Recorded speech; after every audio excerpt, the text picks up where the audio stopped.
1 वर्ष के ठाकुर जी हो गए। गर्गाचार्य जी ने आकर के भगवान का नामकरण संस्कार किया। शुक्ले रक्तस्तथा पीत इदानिम कृष्णताम गतः। भगवान का नामकरण हो गया। धीमे धीमे ठाकुर जी बड़े हो रहे हैं और ज्यों ज्यों ठाकुर जी बड़े हो रहे हैं वैसी वैसी लीला ठाकुर जी की विस्तृत हो रही है। चलनो सीख गए, थोड़ो थोड़ो बोलनो सीख गए। मैया बोले, बाबा बोले, दादा बोले, गैया बोले। अभी 4-5 शब्द ही ठाकुर जी से बोलवो आमे।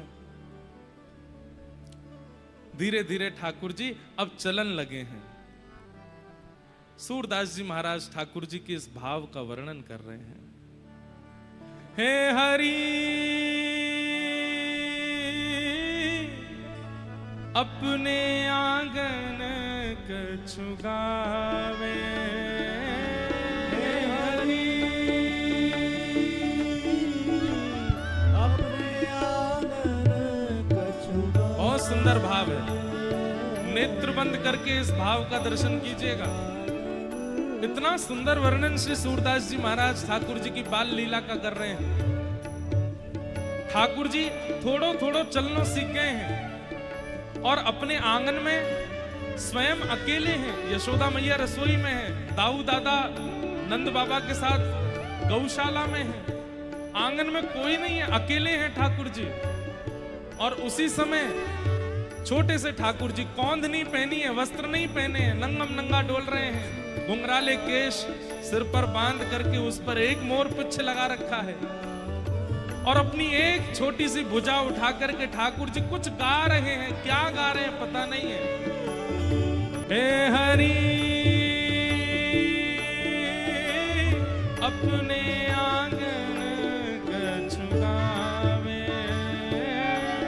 गा भी रहे हैं और अपने स्वर पे नाच भी रहे हैं। सूरदास जी कह रहे हैं तनिक तनिक चरणन सो नाचे, हो मन ही रिझावे।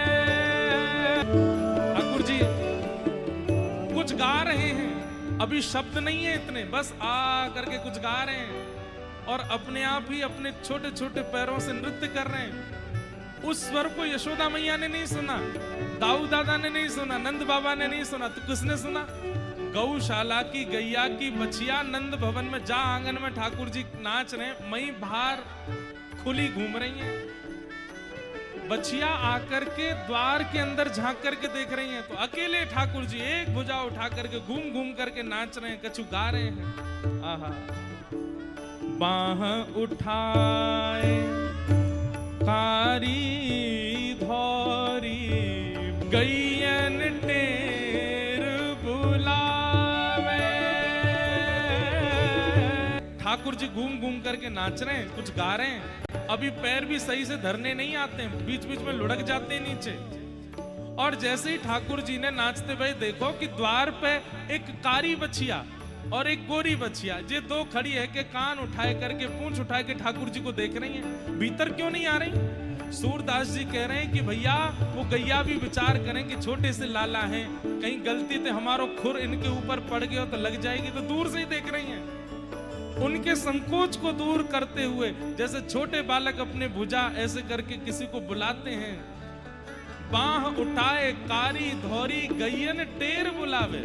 ठाकुर जी अपनी भुजा से कह रहे हैं आजा आजा, और छोटी छोटी बच्चियां को अपने पास बुला।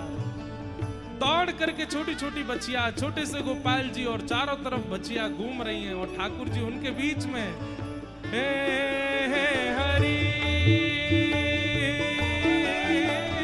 अपने आंगन कछु गावे, माखन तनिक आपने कर ले, तनिक बदन पे लगावे। बहु चिते प्रतिबिंब खंब में। ठाकुर जी क्या करते हैं? माखन लेकर के थोड़ा तो पालें और थोड़ा सा बच जाए तो वाकू यहाँ लगा लें, यहाँ लगा लें, यहाँ लगा लें, बालन में लगा लें, इधर उधर कहीं कहीं मक्खन लगा लें और फिर वाके बाद में वहां खंबान में प्रतिबिंब लगे हैं मणियों में, जिसमें खुद को देख सकते हैं। और ठाकुर जी उसके सामने झांक करके अपना स्वरूप देखते हैं और खुद को देख करके फिर मंद मंद मुस्काते हैं। 2 दांत दिख रहे हैं ठाकुर जी के। और फिर इतना ही ना करें, गैया की बचियान ने अपने पास बुलावे और जहां जहां मक्खन लगायो है वो अंग उनके मुख के पास करें, ताकि ये जीव निकाल के चाटे।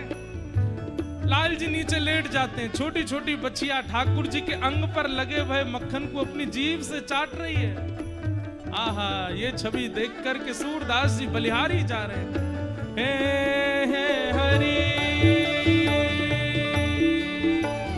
अपने आंगन कछुआवे, दूर देख यशोमती यह लीला, हर्षानंद बढ़ावे।